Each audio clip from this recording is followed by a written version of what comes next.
So we need to work as best we can in alignment with our chronotype. So there are really simple, achievable things that we can do to live in harmony with our human operating system. But the chief one that I see lots of leaders struggling to do is to reconcile the fact that we are designed for effort and recovery. They are not one or the other. We don't save up our recovery for our annual leave. It has to be baked into our days if we really want to sustain optimal peak performance. Welcome to Future Fit Leadership, a podcast for emerging, experienced and executive leaders to build community, grow capability and future focus their career pathways. There has been a global shift in how we lead, and our conversations with leaders and executives explores the skills, strategies and mindsets that is needed to thrive in this ever-evolving landscape of the future. So whether you are a seasoned executive, an aspiring leader, or simply curious about the future of leadership, we are here to give you practical insights to unlock your potential, change the status quo, and break open our assumptions on how work works. Produced in partnership with Future Leadership, a capability ecosystem for boards and executives, Future Fit Leadership is your place for bite-sized learning for executives hungry to make a change. Hello and welcome to Future Fit Leadership. I hope wherever you are listening to this podcast, you are well. If you had asked Dr. Kristy Goodwin a few years ago what her calendar looked like, she would have told you it was jam-packed. Back-to-back speaking gigs, research deadlines, a house full of children, and a schedule that ran on caffeine, colour-coded calendars, and sheer momentum. Then came COVID, and like many of us, her world stopped. For the first time in years, she found herself sitting still, really still. No flights, no stage, no endless rush. And what began as a disorientation quickly turned into a revelation. The pace that she had normalized, the digital tethering, the constant stimulation, the glorification of busy, it wasn't just unsustainable, it was toxic. That pause became a turning point because Kristy, who was already a leading researcher in digital health, started to live her own data. She saw up close how high performers, especially leaders, were burning out, not because they didn't care, but because they didn't stop. The result? She shifted her entire focus to helping us rethink success in a digitally demanding world. In this episode of Future Fit Leadership, we go deep with Dr. Kristy Goodwin, one of Australia's leading voices on digital wellbeing, performance and burnout. She is sharp, funny and absolutely uncompromising in her mission to help us lead healthier, more human lives in an age of 24/7 connectivity. She introduces us to a concept that stayed with me: 4,000 Sundays. That is the average number of Sundays we get in a lifetime. Just sit with that for a moment, 4,000. And if you're like most of us, constantly multitasking, always checking, never quite switching off, how many of those Sundays are we really present for? We also unpack what Kristy calls the success tax, the invisible toll leaders pay when they operate in high-stress, high-output environments without boundaries. It's the email at midnight, the back-to-back Zooms with no bio break, the praise we give for showing up when somebody clearly should be slowing down. It's that badge of honour that is quietly burning us out. And then there's brain science. Kristy drops a truth bomb that made me want to throw my phone out the window. Just having your phone nearby, even when it's face down, reduces your cognitive capacity. Yep, it actually makes you dumber. Her words, not mine. We're outsourcing our brains to devices that are not designed to care for our well-being. But what makes this conversation so valuable, it's not just diagnosis, it's a roadmap. We explore how leaders can stop talking about well-being and start modelling it, what it looks like to build tech boundaries without becoming a hermit, why your best leadership doesn't come from an always-on mindset, but from protecting your attention like it's gold. Kristy reminds us that the future of leadership isn't just about output. It's about energy, intention, presence. It's about leading like your health and the health of your team depends on it, because it does. So if you're wired, tired, or somewhere in between, this is the conversation you didn't know you needed. Here is the brilliant, bold, and deeply grounded Dr. Kristy Goodwin. Well, hello, Kristy. Welcome to Future Fit Leadership. How are you today? I am great. Thank you for having me. I'm looking forward to our conversation. I first met you and saw you at a conference we had recently, and you shared your story and how burnout affected you and how that moment really reshaped your life and how you look at life now. So maybe could you share with our listeners that story that you shared with us? Yes. So for years, and I think this often happens with many high performers, we hear whispers from our body to slow down, to work at a more sustainable pace, to release the stress valve. And like many people, I ignored those whispers until my body had no other option than to shout at me. So at the height of COVID, like many people, back in the very early stages of COVID, when people were fighting over toilet paper in supermarkets, I contracted COVID. Now, as you heard me share, I expected this to be a really relatively minor incident. I, if I'm really honest, had plans of binge watching Netflix in bed and having my husband deliver me chicken soup.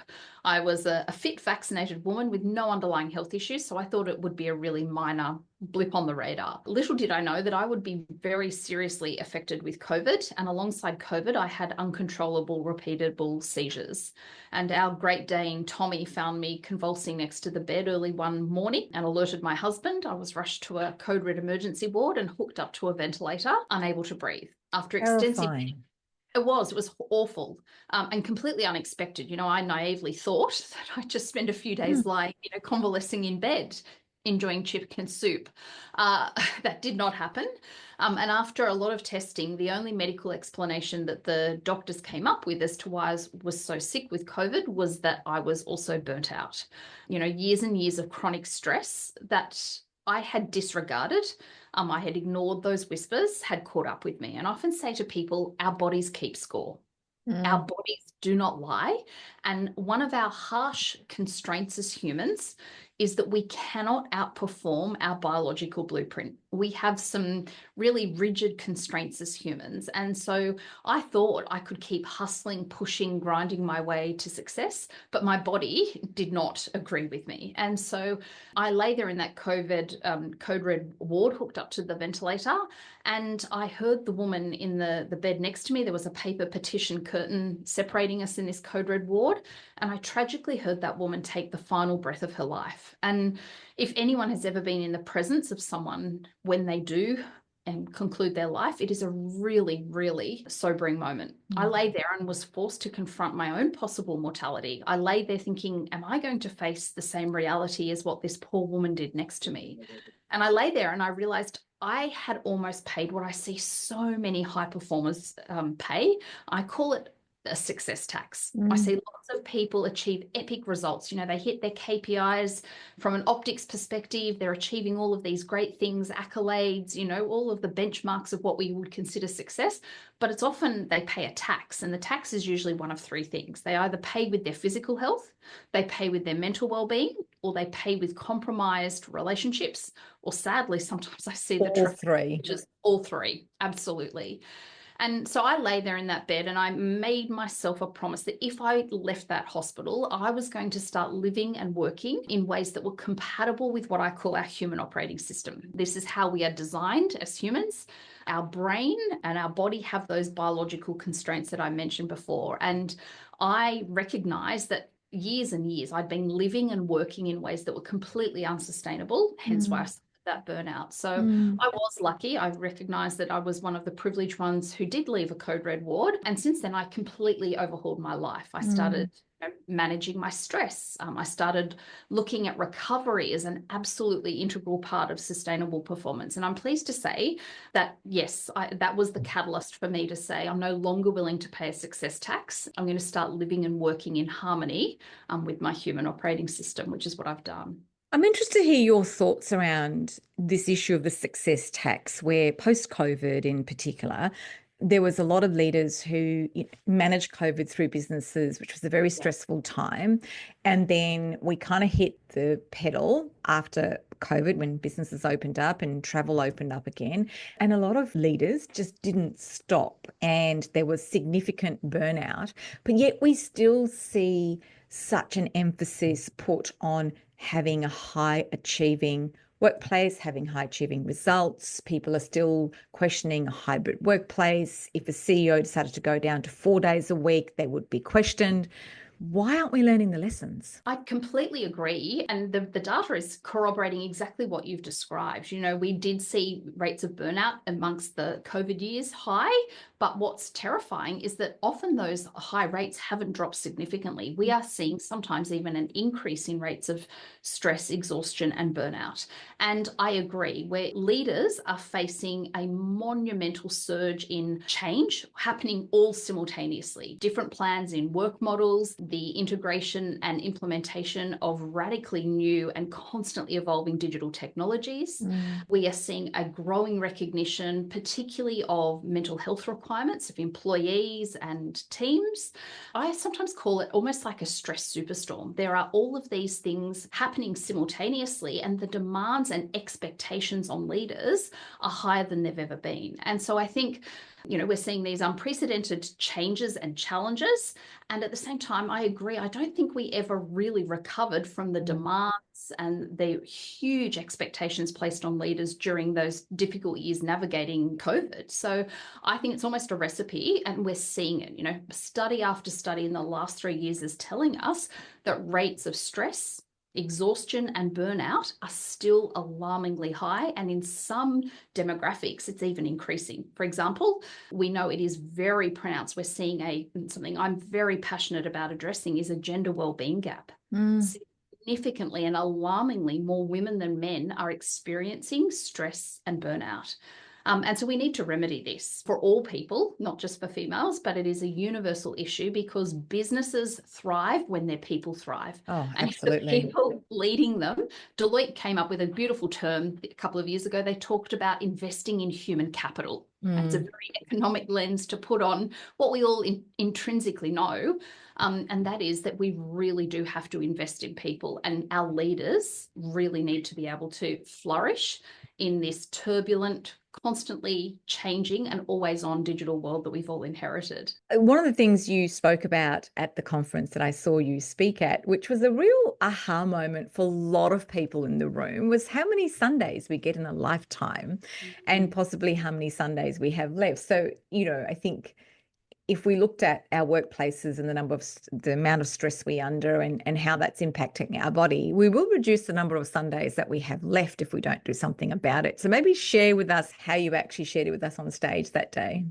And thank you for sharing that resonated. I overwhelmingly get lots of DMs and emails from people saying that was confronting to hear, and I do acknowledge that, but it's also something that sticks with people. And it's based on a fabulous book written by Oliver Burkeman called 4,000 Weeks. And it's based on the premise that most humans on average have a life expectancy of around 80 years, which equates to roughly 4,000 weeks. I thought 4,000 weeks almost sounds too macro. We don't really get the granular picture of what that means, hence why I coined the term 4,000 Sundays. If you get 4,000 weeks, you get 4,000 Sundays. And as you said, when we compromise our physical health, when we sacrifice our mental well-being, it means that we may not get those 4,000 Sundays because we're shrinking our life expectancy. But also, I work with many high performers who may not sacrifice their physical health, but what they are sacrificing is their energy and their relationships. And they are living as what I call low-res, powered down, burnt out versions of themselves. They get to, let's be honest, they crawl to Friday, they creep over the finish line on Saturday, and if they're working in industries where they're required to work on a Saturday, and then their Sundays are spent not making the most of that precious time that we've got. And I think many of us, we get caught up in this frantic, frenetic, frazzled world that we now live in, and we forget that our time is finite. And It's not until you have a life-changing moment like I did in that hospital, like many people do, when it's a health crisis, when it's a serious relationship breakdown, that we really start to reconcile that harsh fact that our time as humans is finite. And so I use that 4,000 Sundays just to remind us that we have to make sure that we're maximizing, firstly, how many Sundays we have left, but also at the same time, making sure that we're making the most of those Sundays, that we're living, as I call it, a high-res, powered-up version of ourselves, so we can not crawl to Sunday. We can actually get to Sunday feeling invigorated, energized, and making the most of this precious time that we've been gifted. I can just imagine everyone listening to this working out how many Sundays they have left right now. You mentioned earlier the human operating system, which I love. You've said that we can't outperform it. From a neurobiology perspective, we just can't outperform it. So how do we work in ways that helps us support our human operating system? Yes, so I often say we unfortunately have ancient Paleolithic brains. We have brains that were biologically designed to go and forage, hunt, and get information, and at a time, at a cadence, and at a volume that suited us. So we used to go and borrow books, get encyclopedias. We used to phone somebody to make an appointment. We are not, and our brains have not evolved to cope with a huge volume of information. It is estimated the average adult processes a whopping 74 gigabytes worth of information every single day. That is more than our ancestors consumed in an entire lifetime. So our technologies are evolving, but our human operating system isn't evolving at the same pace. We are not designed to be always on. So many of us, because of mobile technologies, because of changing expectations in terms of workloads, many of us now feel that we need to be instantly responsive.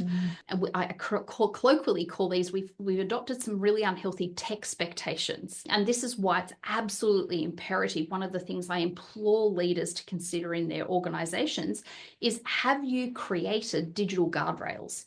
These are the digital norms, practices, and principles that are often unspoken.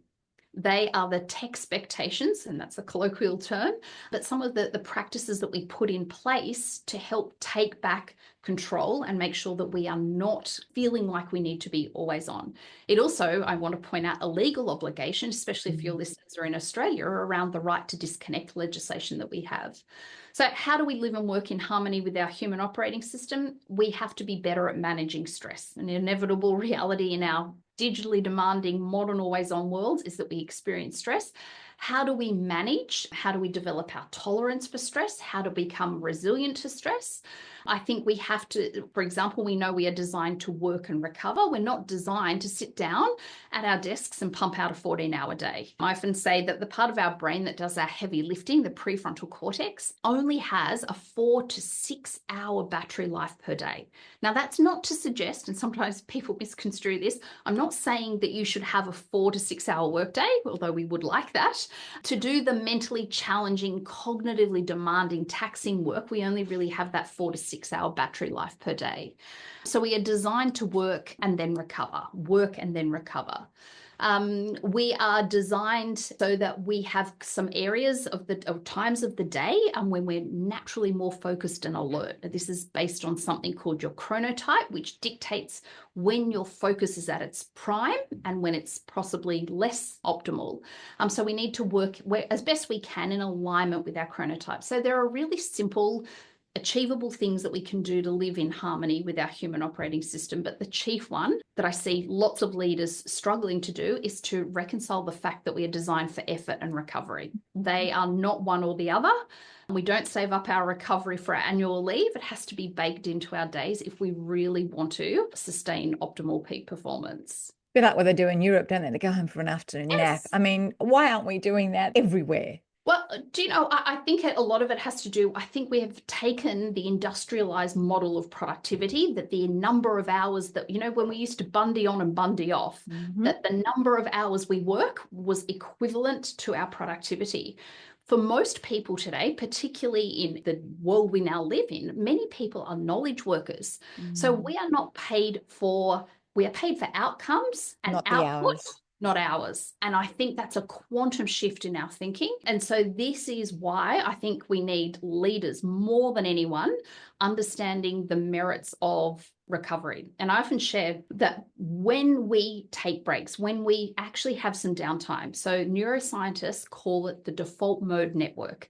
And what this basically means is that when our brains have time, I call it meandering, when our mind has time to meander, we used to call it daydreaming.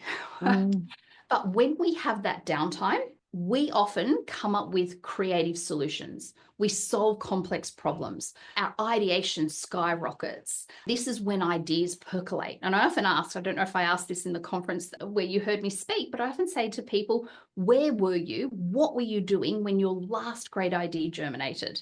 And most people say it's in the shower. In the shower. Yep, it's driving. It Yep. used to be when we used to have planes without Wi-Fi, it used to be on a plane.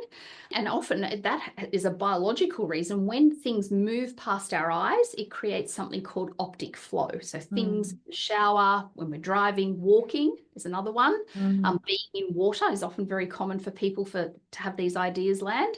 Optic flow quietens down part of the brain called the amygdala. And that's often what we associate with the worry center or the emotional regulation part of the brain. That opportunity to let your mind meander is often absolutely critical for ideation and creativity. And we have to see that as a performance protocol. If we were really taking breaks, yes, is essential to sustain well-being. But if we want to drive high performance, if we want to ideate, if we want to innovate, then we also need to see the merits. And thank goodness, Gartner actually did some research to quantify this. And we know that if people take proactive recovery, they are 26% more productive. That's amazing. That's a lot. It is huge. But again, it's a quantum shift in many leaders' thinking because we, I think, have become conditioned to assuming that the number of hours we work equates to our productivity. Yeah. There is, something called the law of diminishing returns. We almost have a threshold. And once we get to that point, past that, and we all know that, the day where we just pump through and we do a 16-hour day, we know that from probably about hour 9, the quality of our output is far inferior. And I think that's the biggest shift leaders are going to have to, face and adjust their thinking around. So I interviewed a very young leader on this podcast a couple of weeks ago. He's only in his 20s, and he comes from the mindset of, yes, I'm going to pay you to do 40 hours a week or 38 hours a week, whatever that looks like in my business. But if you finish your work at lunchtime and you genuinely have nothing else to do and you can't help anybody else in the business do what they need to do, then go home. And it's so refreshing, whereas there is a cohort of leaders who still have that mindset of, no, I pay you to do 7.5 hours of work a day and more if you need to. And if you're not in the office, why should I be paying you? If your bum isn't in the chair, then you can't be doing the work. And I think that is going to be the most significant shift around leadership. And more people want to choose to work with the younger type of leader with that attitude than another type of leader. I wholeheartedly agree. And I think that what you just shared illustrates that we can have well-being policies in workplaces. We can have all sorts of apps and well-being initiatives. Some research was published a couple of weeks ago that tells us the biggest driver of organizational well-being across employees is leaders walking the talk. When your leader genuinely invests in their own well-being, when they value it, when they cultivate it, it has a contagion effect on their employees. And so I would imagine that this particular leader that you interviewed is probably, and if they're not already, will eventually see some huge cascading consequences from their decision to implement that and hopefully model it themselves. Because, sustainable success is really about investing in your people, and we need leaders leading from the front. Now, you talked about chronotypes. It's something I came across when I purchased an Aura ring. So one of the wearables that, tells me how I sleep and my heart rate and my exercise. Now I'm addicted to it. But it was an interesting thing. It is a good addiction. And it took a while for my body to map back to the right chronotype that I'm supposedly at. Explain to people who may not understand what a chronotype is and why it's so important to be aligned to it. So your chronotype is biologically determined. It's part of your human operating system, and it dictates two really fundamental things. It dictates what time or times of the day you are naturally most focused and alert. So I call these your peak performance window.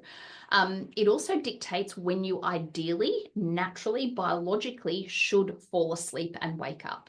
And so generally speaking, there's some conjecture in the research at the moment, but generally speaking, we fall into one of three buckets or categories. We've got the early birds, or they're sometimes called lions, and these are the people that naturally wake up early and they are the most productive. These are the people in the office at 7 a.m. They've already pumped out an hour and a half worth of work. They've done their gym workout and they're slurping their green smoothie as the rest of the office staff walk in. Statistically, most people are what we call bears, and their peak performance window, that focus zone, is usually between 10 a.m. and roughly 2 p.m. So the traditional workday, if anyone ever had a traditional workday, the traditional workday worked okay for them. And then we have an even smaller cohort of people who are your owls or your wolves, they're sometimes called. And these are the night people. These are your colleagues who are emailing you at 11 o'clock at night. These are the people who cringe when they get an 8 o'clock meeting invitation. And so the trick, and this is what I think is one of the many silver linings of the pandemic and the more flexible work arrangements that we have, and I recognize it's a privilege for not all occupations and for not all people, but for many people, particularly knowledge workers, when you can structure the contours and the cadence of your day to map your chronotype, you can get more work done. And so this is about working smarter so you can work harder and not burn out. I think it's often a social media slogan, work smart, not hard. Not hard. No, you need to, I actually think you can do both, but the trick for sustaining that hard work is by working smarter, so you're not going to exhaust and burn yourself out, because you'll work with your human operating system. And so how do you work out what your chronotype is if you don't have a wearable? So if you don't have a wearable, the simplest form, I say to people, when you go on your holidays, and I usually say by about day 3 or 4, once you've had time to decompress, sometimes for many higher performers, the first couple of days of their holidays is often wiped out with illness, migraine, sickness. That is because when you have heightened levels of stress before you take your annual leave, because you're trying to triage your to-do list, you're trying to get on top of everything, let alone pack and manage all the logistics if you're going away, we often have heightened stress. And so once we stop that stress, that's when our immunity is often compromised, and that's when we get sick. It's not when we're in the heightened stress, it's when we actually decompress. So what I say to people, once you've had sort of a few days to recalibrate, when do you naturally fall asleep and when do you naturally wake up without the demands of being at a meeting on time, or if you've got children, getting them prepared for school? When do you naturally fall asleep and wake up? And most of us instinctively know what our chronotype is. Another question I often get asked is, if I'm a particular chronotype, but I'd like to be another one. And I often hear this from the wolves, the night people. They say, look, I'm a wolf, but society is really not set up for me. My friends don't like going to the cinemas at 9 o'clock. My colleagues get angry because I'm emailing at midnight and they're not. Unfortunately, you can't manipulate or shift your chronotype, but your chronotype does change throughout your lifespan. So you can't change it out of your own desire. Yes, but it does tend to shift. But the trick is, if you can, and you don't have to be perfect at this, but where possible, if you can identify your peak performance window, are you more productive and focused and alert? And we all instinctively sort of know what we are. Can you build a fortress around your focus during that peak performance window? Because a study from McKinsey & Co found that most people only spend 5% of their work week doing their most challenging work in their most productive hours. That's a really sobering statistic. Yeah. They bumped that up to just 20%. So the equivalent of having one full day a week where you did your most productive work in your most productive hours. What resulted by just having that 20% time doing the mapping of those two things was a 55% increase in productivity. And so this is a prime example of when we work with our human operating system rather than against it, we are more productive, hence why we can work smarter and harder and not burn out in the process. It's interesting, I read a few years ago, I don't know if this is correct or not, but the reading that I did said that the human body is designed to wake up naturally when the sun comes up. Yeah. So when light hits your room, etc.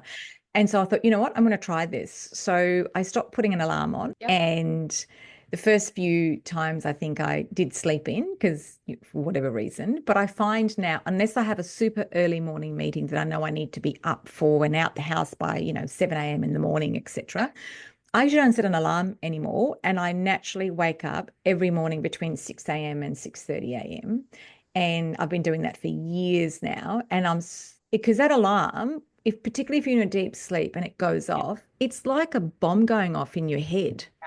And the reason is if you have an alarm and you are oscillating, if you do wear a wearable, you can usually see the stages of your sleep.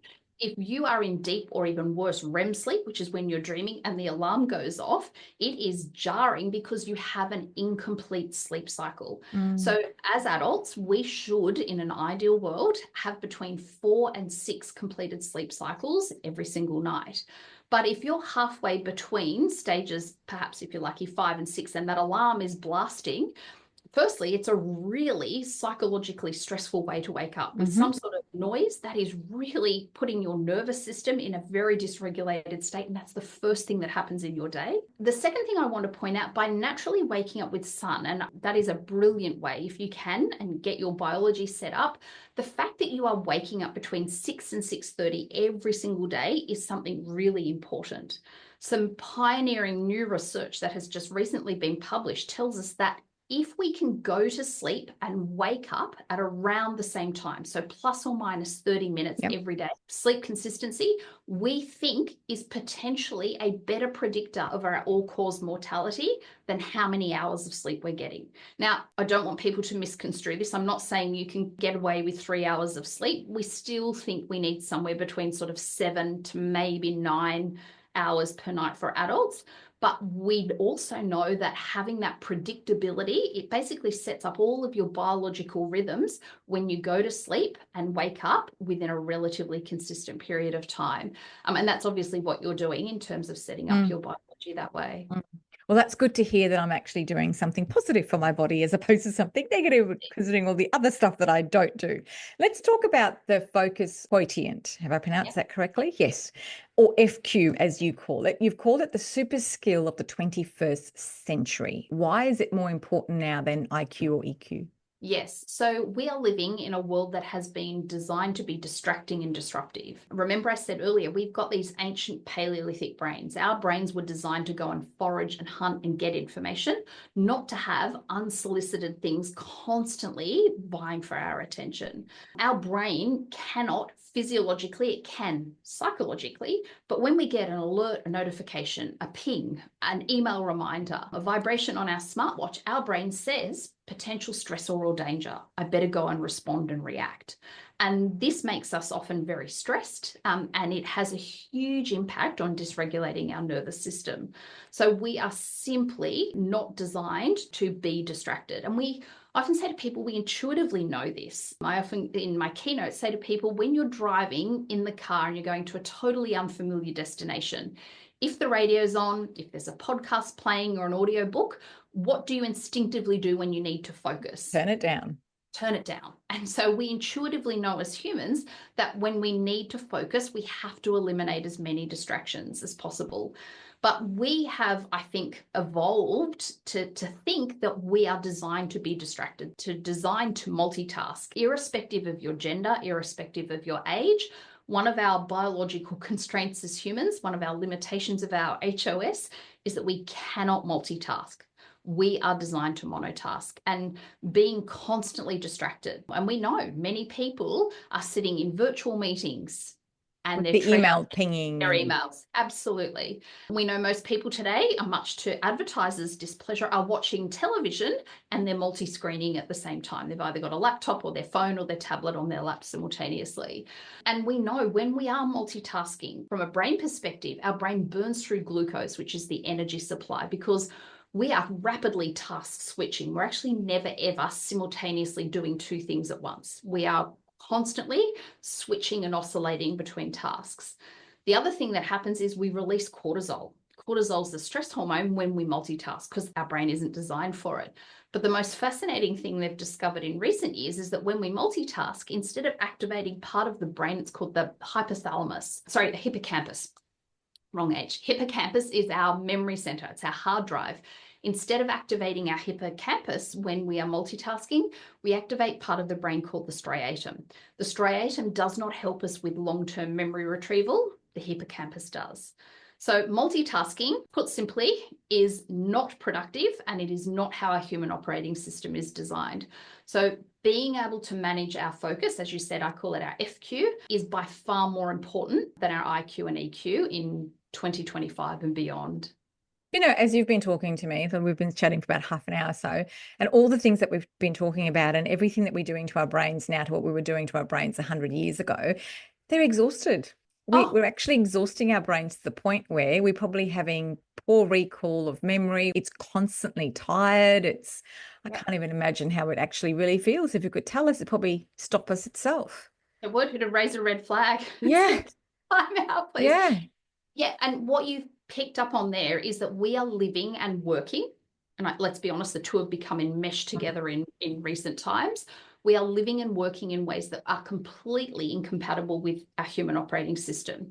You know, for example, we are more sedentary than we have ever been as a human species.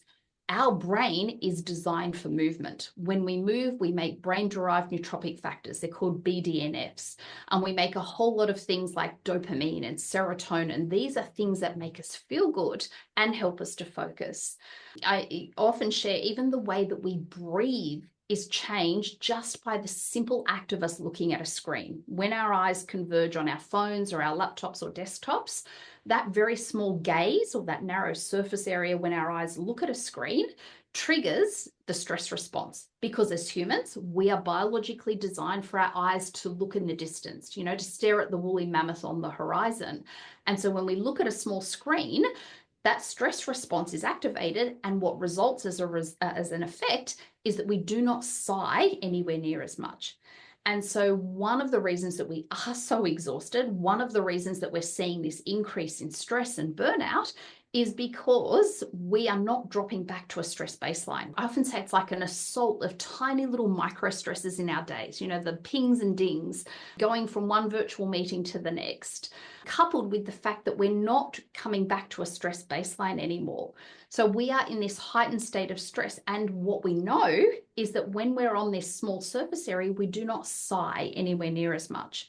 Now, as humans, part of our human operating system is that we are designed to sigh roughly every 5 minutes whilst we're awake. It's a natural mechanism to regulate our oxygen and carbon dioxide levels and bring us back to that stress baseline. But we do not do this. And this has been studied in a condition called email apnea. When people go into their inboxes, they hold their breath, they dump a whole lot of cortisol, their heart rate accelerates, their pupils dilate. And so we are having these profound physiological and psychological changes because we are living and working in ways that are not compatible with this human operating system. Okay. So so with all the distractions that we have, so whether I'm sitting there watching Netflix, flicking through my phone, or I'm sitting at the office and I'm distracted digitally, and I think you've quoted we lose up to 600 hours per employee due to the distractions that we have. Yep. How do we consciously start to change our habits around this, whether it's at home or at work? Yeah. So first and foremost, and I acknowledge this one sounds simple, but really hard to execute in practice, is that when we want to be focused, when we want to be present in the meeting, when we want to have dinner with our partner without, our phones pinging, put your phone somewhere where you cannot see it or hear it. Research tells us that even if our phone is on silent and face down, if it's in our line of sight, it drops our cognitive performance by an estimated 7 to 10%. So put bluntly, seeing your phone makes Put your phone away. % dumber. It is literally a brain drain. Yeah. So put it out of sight. I also have 3 golden rules when it comes to notifications. So rule number 1, disable non-urgent notifications. Most notifications you don't need unless you're managing social media, which I wouldn't imagine is the case for many leaders. I challenge any leader who tells me they need email notifications. We don't. No, we don't. I've actually stopped all of mine. I don't get any note unless I choose to go and have a look at it. Yeah, perfect. So turn off non-essential notifications. Rule number 2 is that if you do need some notifications, bundle or batch them. So you can now on WhatsApp, on Teams, on all of the social media platforms, you can now nominate what time or times of the day you want notifications coming to you, rather than them dribbling in and distracting you. And the reason that this is so important is that regardless of how we're distracted, whether it's our phone vibrating, whether it's the ping of an email dancing across, the alert that used to dance across our screen and then go off. Yeah, whether it's in the office, we can't forget that our colleagues can be distracting. Whether it's a ruminating thought, regardless of how we are distracted, it takes the average adult 23 minutes and 15 seconds to get back into a focused state. It's called the resumption lag. Now, I'm not saying it takes us 23 minutes to start the task again, but for us to be in that really focused state, it takes around 23 minutes. Imagine what distractions how much time we lose. Huge. It's estimated 180 hours per Australian employees lost just in the resumption lag. So that lag time of getting back into that focused state. And my third rule, so number one, we've turned off the non-essentials. Number two, we've bundled or batched them. Number three is, if you do need to have notifications, create VIP lists. Yeah. So are you working on a client with a time-sensitive request? Is there a legal team and there is information? Do you have aging parents? Do you have young children? If you're a leader, is it your EA or PA who does need to get through to you? What this does is give us that psychological respite of knowing that everyone, the rest of the world gets blocked apart from those people on that VIP list. And so there are tangible, pragmatic things that we can do. The chief thing, if we circle back, is knowing when your chronotype's peak performance window is, and that's the time we just have to be so fierce on building that fortress around the focus then, because that's prime real estate. What are your thoughts on the digital detoxes we see happen all the time? Like, I don't know how many times I've seen in social media people saying, well, I'm putting my phone away for the weekend, or I'm tuning out for the week, or I'm not checking my Facebook for the month. What are your thoughts on that? Because I would assume you just go back to old habits anyway when you turn it back on. Yeah, exactly like juice cleansers or any sort of detox that we do. The research actually tells us that digital detoxes create what we call a binge and then a purge cycle. So we go offline for a couple of days, as you said, but we come back on Monday morning and we've got a swollen inbox. We're triaging our DMs.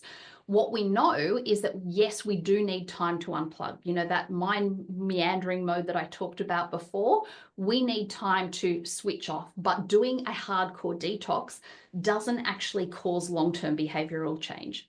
A study was done a couple of years ago and they had one group do a digital detox and they had another group just reduce their social media use by 15 minutes a day. They concluded the study and both groups saw a reduction in their time online and increase in their mental health.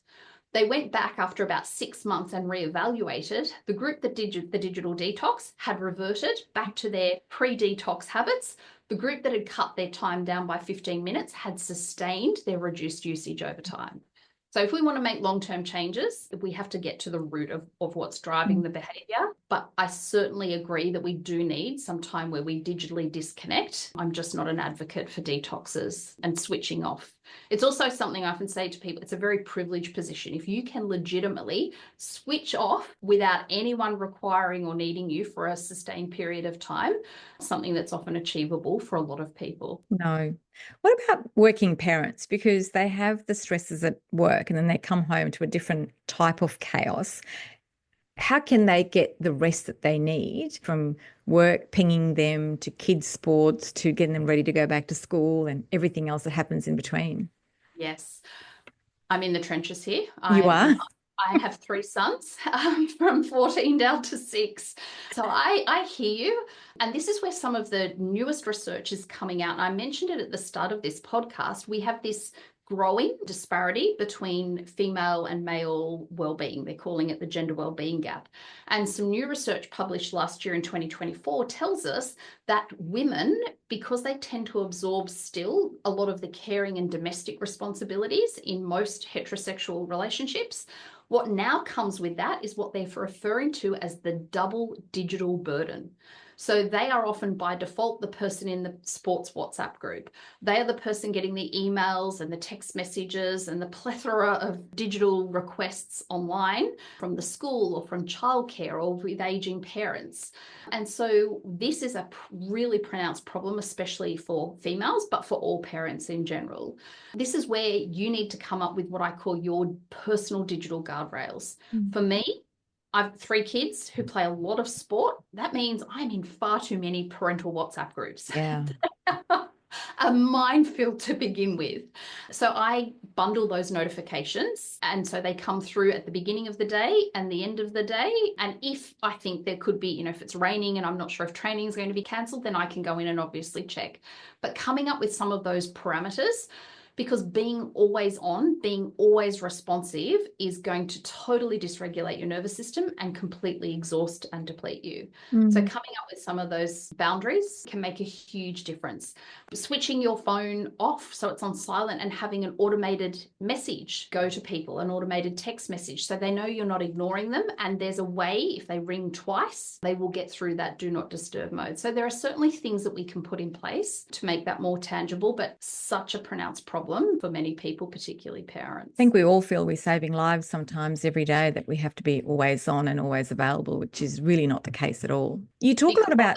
Can I just explain Yeah. what? Because we've got to remember these ancient brains. And so Yeah. when something unsolicited comes to us, our brain says, hang on, this could be a tiger chasing me, or this could be a threat or a danger. I better respond. The fact that by default, most of our notification bubbles are red. Red we associate with danger, urgency, importance.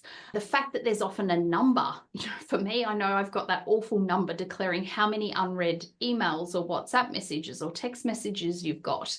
We have something as humans called the completion bias. So we love seeing, this is why we love scrubbing things off our to-do list. We want to see that get down to 0. So if I can see I've got 22 unread text messages, I often feel implored to go and triage them. You talk about a 3-part strategy day to day for managing stress, building tolerance for it, and learning to recover. What are those 3 things? I coined something called the flourishing formula. And I believe that if people want to thrive, if they want to flourish in this digitally demanding world we've all now inherited, there are 3 pillars. The first pillar is building our stress adaptability. So for want of a better word, I often say we need to learn to dance with stress. We've got to build our tolerance to stress. We've got to build our resilience to stress.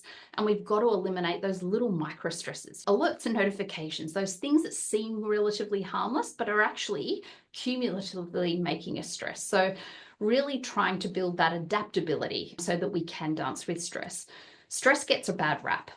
Unfortunately, it shouldn't. We now know that stress can actually catalyze our performance. Just a few weeks ago, a study was published with surgeons telling us that if surgeon encounters a stressful event within the first 5 minutes of a procedure, the client has far better outcomes than if they hadn't had that stressful response. Wow. So what does stress do? It helps us to catalyze our energy. We have laser focus. We shut off our peripheral vision. Yes, we get an accelerated heart rate, but that's helping us to think in a really critical way. We can't sustain that for huge periods of time. And this is where I see a lot of leaders come undone because they're in this chronically elevated stress. So building that adaptability around stress and learning to dance with it, absolutely imperative. The second pillar that we talked about earlier is about building that FQ, building your capacity to focus in a world that is going to increasingly become more disruptive, more distracting. And the third pillar is around reframing recovery. We have to stop seeing recovery as something frivolous, something that we will eventually get round to. I often coin this term called recovery is your peak performance pit stop. So a bit like race cars take pit stops so that race car doesn't crawl to the finish line, that race car finishes the race in an optimal state. That's how we need to see rest, that if we want to sustain that peak performance, then we have to invest in our rest. I'm interested to hear your thoughts on the cold shower trend that everybody tells me I need to do, which is... That you don't want to do. I don't want to do. I don't want to stand down in the cold shower for 30 seconds in the morning before I get out. Like that just seem, but they seem to say that it's strengthening your ability to cope with stress. What are your thoughts on that? Unfortunately, your friends and some of the social media influencers are right. No, I'm still not going to do it. It's all right. I like your honesty. Look, the reason that, and I will say some really new research just in the last week or so has come out saying that there are some differences in terms of females and males' tolerance to cold exposure, particularly for menstruating women during particular phases of their cycle. They are much more prone to experiencing cold more than their male counterparts. What we know is that we need to develop our tolerance to stress. When I talked before about building this adaptability, one of the problems that means that many, particularly leaders and managers, we are seeing this, rates of burnout and exhaustion amongst managers as well is really high at the moment because they're stretched in a myriad of directions. We are living in a world of instant gratification. We are living in a world where we very rarely today experience physical discomfort. And when we become as humans intolerant to experience physical stress, we are often incapable of tolerating psychological stress. And so we have to be more intentional than ever as humans to seek challenge over comfort. And so what we know is that cold showers, ice baths, saunas can have, maybe you don't like the cold, but deliberate heat exposure. There you go. That can have huge benefits too. Basically, when we do hard things, part of the brain, it's called the anterior mid-cingulate cortex. For want of a better word, this is the willpower center of the brain. This part of the brain can become physically larger when we do hard things. And so when we put ourselves in discomfort, physical discomfort, we develop that part of the brain. A study recently published showed us that the anterior mid-cingulate cortex is larger in athletes, smaller in obese people, meaning that we can develop that tolerance to stress. We can train willpower.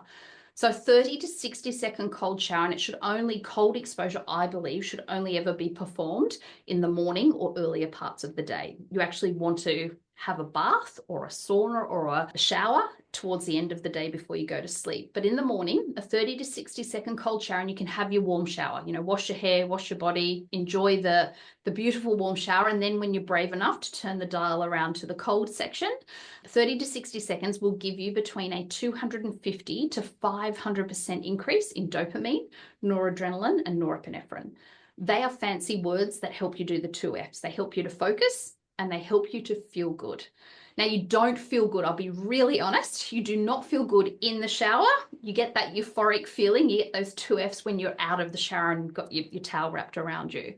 I haven't convinced you still. So I'm just sitting here thinking I'll try it once and see how I go.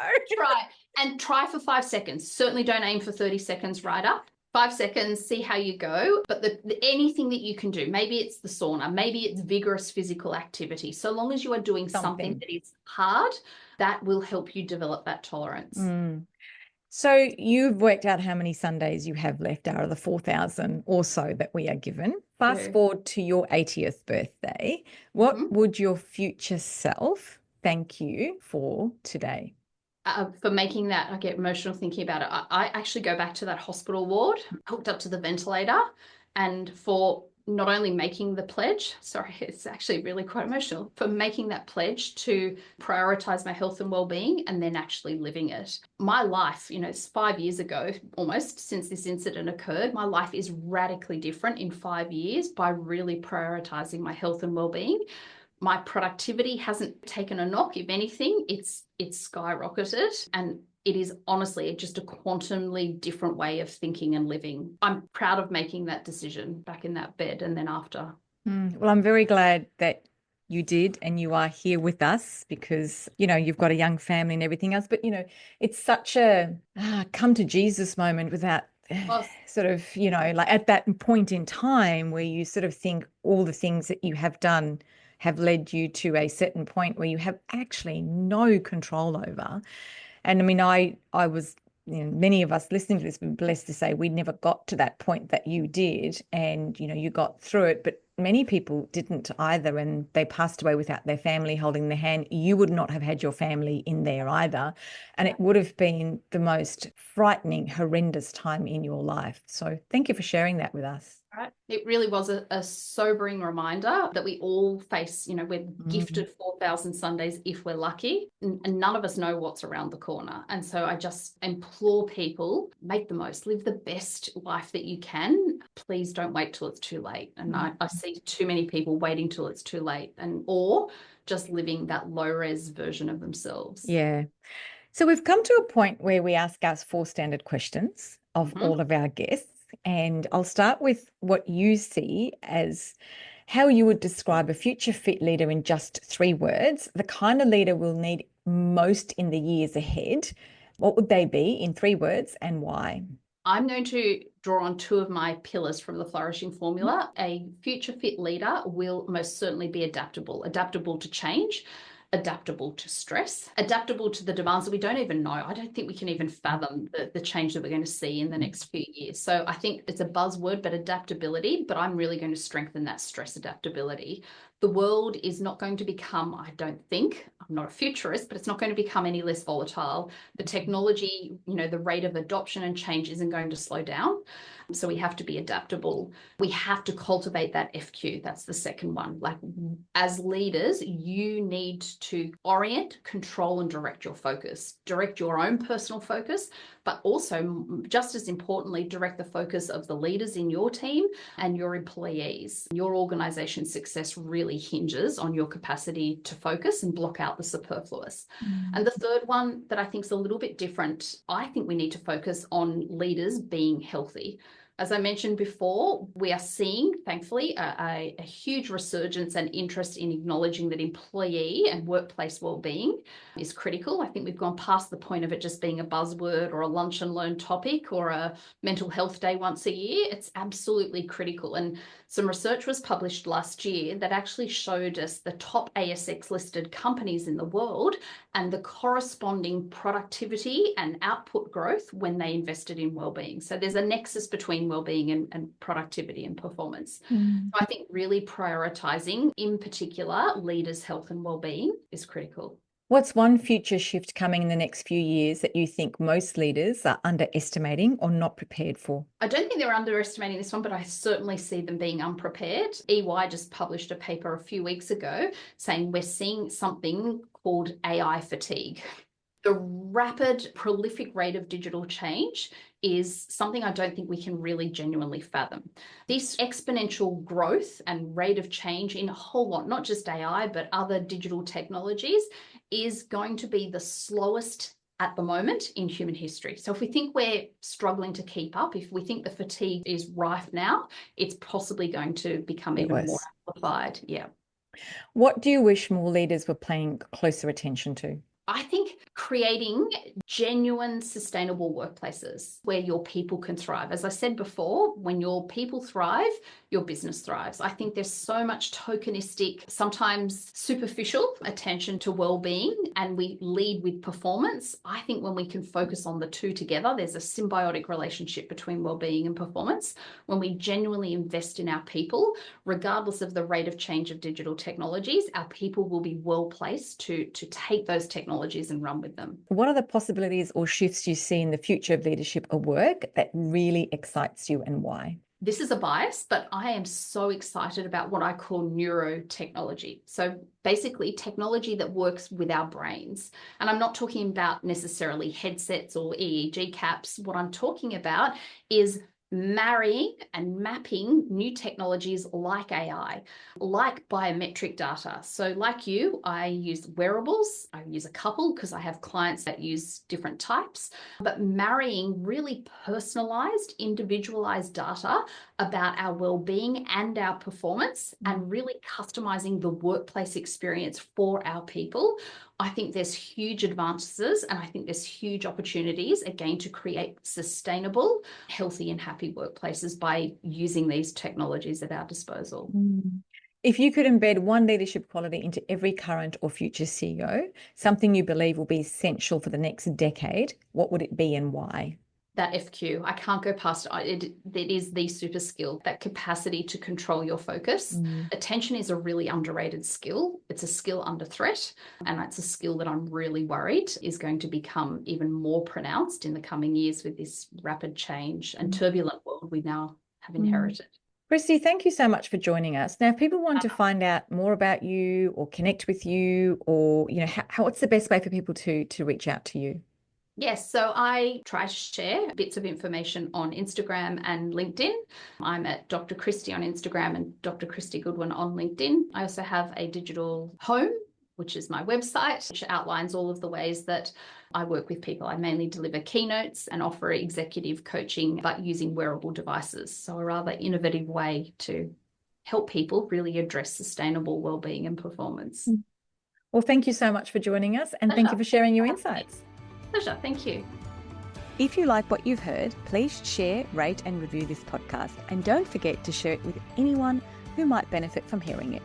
The producer of Future Fit Leadership is Maritza Barone from Guide Your Light Network.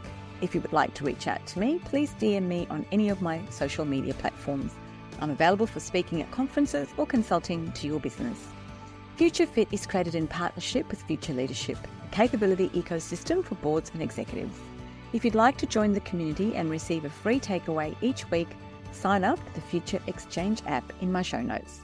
Thank you for having me in your space. This is a Guide Your Light Network production, creating podcasts with purpose.